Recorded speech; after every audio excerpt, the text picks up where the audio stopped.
Students, this is Shaheen, and in this particular lecture video we are going to discuss another question of MCO 01 organization theory and behavior. अच्छा ठीक है, हम लोगों ने इसमें question number 1, question number 2, question number 3, question number 4 already discuss कर लिया है. Now it's time for question number 5 to discuss. Write short notes on the following. हमें शॉर्ट नोट्स बताने हैं. 5 मार्क्स का ईच क्वेश्चन है. ग्रुप कोहेसिवनेस क्या होता है, लेगिटिमेट और इलेगिटिमेट पॉलिटिकल बिहेवियर क्या होता है, अगर कोई ऐसे फैक्टर्स हैं जो ऑर्गेनाइजेशन के कल्चर को अफेक्ट करते हैं तो वो ऑर्गेनाइजेशन कल्चर के फैक्टर्स बताने हैं. And the last one is stress management, कि स्ट्रेस अगर लोगों को होता है, कितने टाइप्स का स्ट्रेस होता है, उसको किस तरीके से मैनेज करते हैं, उनके बारे में आपको ये चारों पॉइंट एक्सप्लेन करने हैं. ठीक है, तो स्टार्ट करते हैं. आपका सबसे पहला पॉइंट जो है ग्रुप कोहेसिवनेस का. कोहेसिवनेस का मतलब होता है अपने काम को और बखूबी तरीके से करना in terms of group.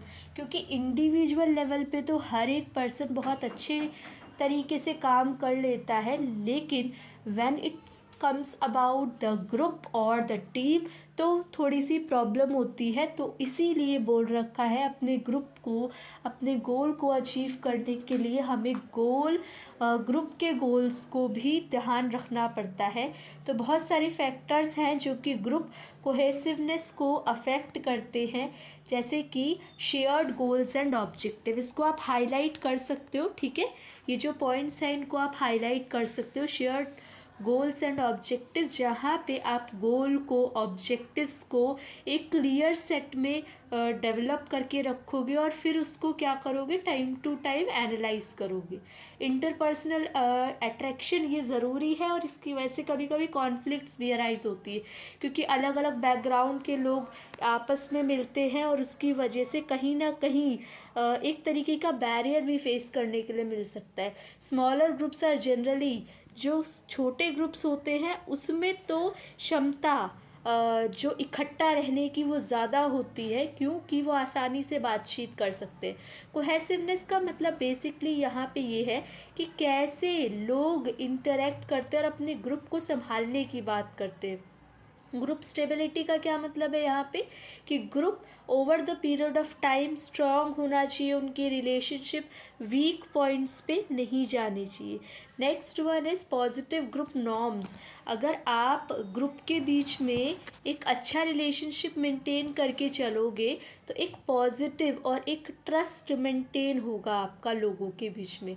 Advantages क्या हैं ग्रुप कोहेसिवनेस के, तो इससे आपकी प्रोडक्टिविटी बढ़ती है, गोल को अचीव करना आसान होता है, डिसीजन मेकिंग बढ़िया तरीके से हो पाती है ना. और ग्रुप कोहेसिवनेस को बढ़ाने के लिए हमें ग्रुप लीडर्स के ऊपर भी काम करना चाहिए, ताकि वो और म्यूचुअली कोलैबोरेशन के साथ, कोऑपरेशन के साथ काम को कर सके. नेक्स्ट इज़ लेगिटिमेट और इलेगिटिमेट पॉलिटिकल बिहेवियर. तो लेगिटिमेट कौन सा बिहेवियर होता है, जो अपने काम को प्रॉपरली अचीव करता है, और इलेगिटिमेट होता है ये सिर्फ जीतने पे फोकस करता है.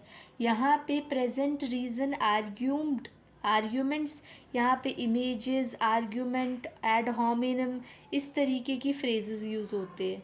ये critical analyse of opposing position, जो भी आप पोजीशन में हो उसकी एक तरीके से अपोजिशन की तरीके से रोल प्ले करता है. यहाँ पे रिजेक्शन होता है अपोजिंग पोजीशन का. यहाँ पे रिस्पेक्ट करते हो, लेगिटिमेट पावर होती है तो आप रिस्पेक्ट करते हो जो भी आपके सामने है अपोजिशन पार्टी का, आप रिस्पेक्ट करते हो. लेकिन यहाँ पे आप रिस्पेक्ट नहीं करते, यहाँ पे आप पर्सनल अटैक करते हो. यहाँ पे आप सारे पर्सपेक्टिव को देखते हो, यहाँ पे आप सिर्फ अपने पर्सपेक्टिव से देखते हो. Position are modified to achieve consensus and integrate the best reasoning from all side. हर तरीके से जो अच्छा हो वो रिज़ल्ट देखा जाता है, जबकि यहाँ पे रिजिड रहता है. पॉलिटिकल माइनॉरिटी एक्सेप्ट करती है मेजॉरिटी को, और यहाँ पे minority resist and determine undermine implementation of will of majority. यहाँ पे right of political minorities are rigorously protected. जो माइनॉरिटीज़ के राइट्स प्रोटेक्ट किए जाते हैं, यहाँ पे राइट्स को क्या किया जाता है, इग्नोर किया जाता है। ये लॉन्ग टर्म के ऊपर फोकस करता है, क्वालिटी को बढ़ाने की बात करता है।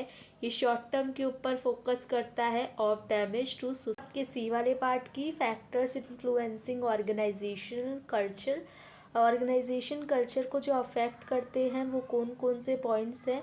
तो सबसे पहले है top leadership principles.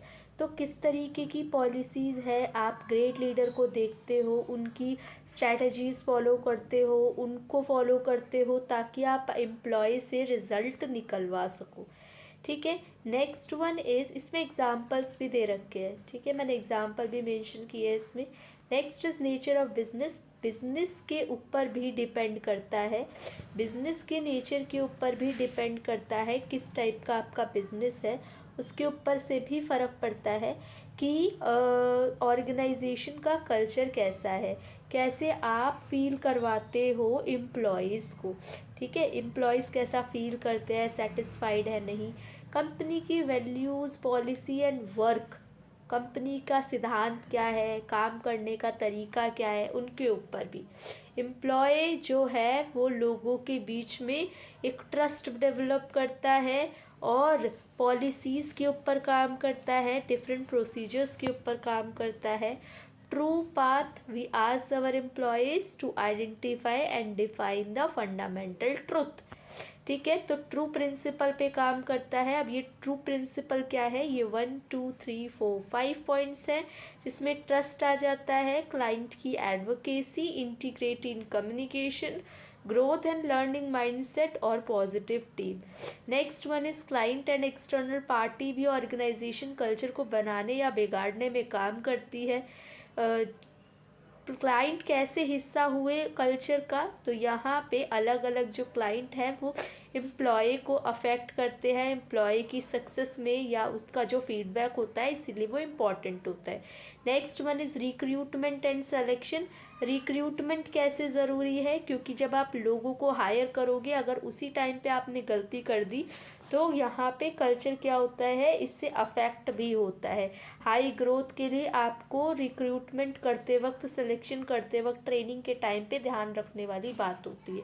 Next one is stress management. तो स्ट्रेस मैनेजमेंट वो तरीके होते हैं जिसकी वजह से स्ट्रेस को हम कम कर सकते हैं, क्योंकि ज़रूरी नहीं है कि स्ट्रेस हमेशा नेगेटिव हो, लेकिन जब ये नेगेटिव बन जाता है तो इसको कहीं ना कहीं मिनिमाइज़ करने की ज़रूरत पड़ती है। क्यों स्ट्रेस को मैनेज करना ज़रूरी है, क्योंकि स्ट्रेस एक्यूट भी हो सकता है या स्ट्रेस क्रॉनिक भी हो सकता है। क्रॉनिक मीन्स लॉन्ग टर्म के लिए भी हो सकता है। स्ट्रेस की वजह से आप काम पे ध्यान नहीं कर पाते हो, अपने रिलेशनशिप्स पे ध्यान नहीं कर पाते हो, आप बीमार रहते हो। ठीक है, तो ये सारी चीज़ें हैं, बीमारियां भी हो जाती हैं आपको।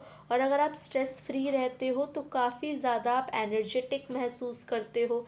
ठीक है, आप कंट्रोल कर पाते हो अपनी चीज़ों पे। स्ट्रेस मैनेजमेंट एक्टिविटीज़ क्या है, क्या क्या आप कर सकते हो, आप आराम से टाइम निकाल के प्रॉपरली सो सकते हो, तो उससे स्ट्रेस कम होता है। ईटिंग, अगर प्रॉपरली डाइट आपकी है तो भी स्ट्रेस कम होता है, और एक्सरसाइज करने की वजह से भी जो आपका है वो कम होता है। अब स्लीप बताया है कि इनसफिशिएंट स्लीप की वजह से भी आपको स्ट्रेस हो सकता है, तो आप वो प्रॉपरली कीजिए। डाइट की वजह से भी हो सकता है, तो डाइट आपकी प्रॉपर एक्टिवेशन पे होनी चाहिए। और एक्सरसाइज की वजह से भी, तो एक्सरसाइज अगर आप करते हो तो इसकी वजह से स्ट्रेस को मिनिमाइज़ किया जा सकता है।